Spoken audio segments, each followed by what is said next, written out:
সামর্থ্য থাকলে কখনোই গ্রামে থাকা উচিত না। গ্রামে 100 বিঘা জমির মালিক হওয়ার চেয়ে শহরে এক টুকরো ভাড়া বাসায় থাকা অনেক ভালো, অনেক সম্মানের, অনেক আরামদায়ক।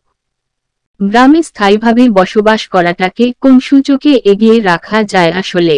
এখানে বেশিরভাগ মানুষ এতই টক্সিক যে তারা তাদের ব্যক্তিগত জীবনের থেকে আপনার জীবন নিয়ে বেশি চিন্তিত। আপনার চুল বড় কেন? আপনি বোরকা পরেন না কেন? অনার্সে পড়লেও মেয়ের বিয়ে দেয় না কেন?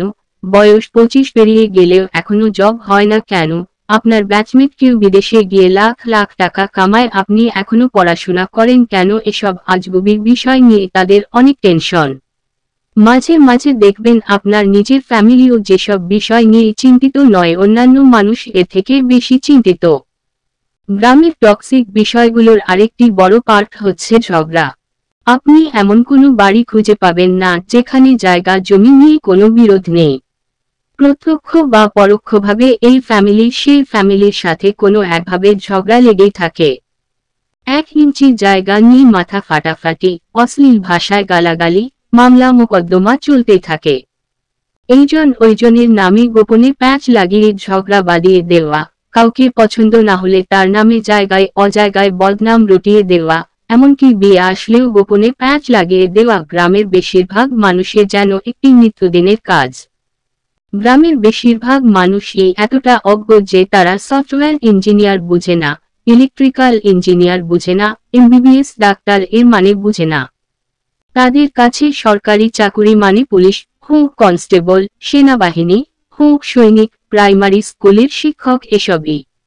আর একজন নার্সিং এ পড়া স্টুডেন্টকে যেমনভাবে ডাক্তার ভাবে, তেমনি সরকারি মেডিকেলে এমবিবিএস পড়ুয়া কাউকেও সেরকমই ভাবে। তাদের কাছে আপনি সরকারের কত গ্রেডের চাকুরি করেন তার থেকে গুরুত্বপূর্ণ আপনি প্রাইভেট জব করেন নাকি সরকারি। আপনি যদি প্রাইমারি স্কুলের পিয়নও হন তাও মেয়ে বিয়ে দিতে রাজি, কিন্তু বেসরকারি যত ভালো চাকুরিই করেন আমতা আমতা করবেই। তাদের কাছে আপনার উচ্চশিক্ষা গ্রহণের থেকে আপনার সে বন্ধুর দাম বেশি যে এসএসসির পর সৈনিক, কনস্টেবল, বিদেশে বা কোনো কাজে চলে গেছে। আর টক্সিসিটির সবচেয়ে বিরক্তিকর পার্ট হচ্ছে গ্রামের চায়ের দোকানগুলো। গ্রামের প্রতিটি চায়ের দোকানেই চায়ের চুমুক উঠেই গিবত দিয়ে। যেখানে কার বউয়ের বাচ্চা হচ্ছে না, কার বউ প্রেগন্যান্ট থেকে শুরু করে রাজনীতি, অর্থনীতি, খেলাধুলা কোনোটারই গবেষণা বাকি থাকে না, যার অধিকাংশই আবার গুজব। এত সবের মাঝেও গ্রামে কিছু আপনার শুভাকাঙ্ক্ষী থাকে, যারা আপনাকে বুঝতে চায়, বুঝার চেষ্টা করে, যারা অন্যের ব্যক্তিগত জীবন নিয়ে এত আগ্রহী নয়, যারা মানে উচ্চশিক্ষা অর্জনের থেকে বিদেশে চলে যাওয়া কিংবা কোনো কাজে চলে যাওয়া কখনোই বেটার অপশন নয়, যারা চায়ের কাপে মিথ্যা আর গিবতে ধুয়ো উঠায় না। তাদের স্যালুট, তারা আজীবন সম্মানপ্রাপ্য।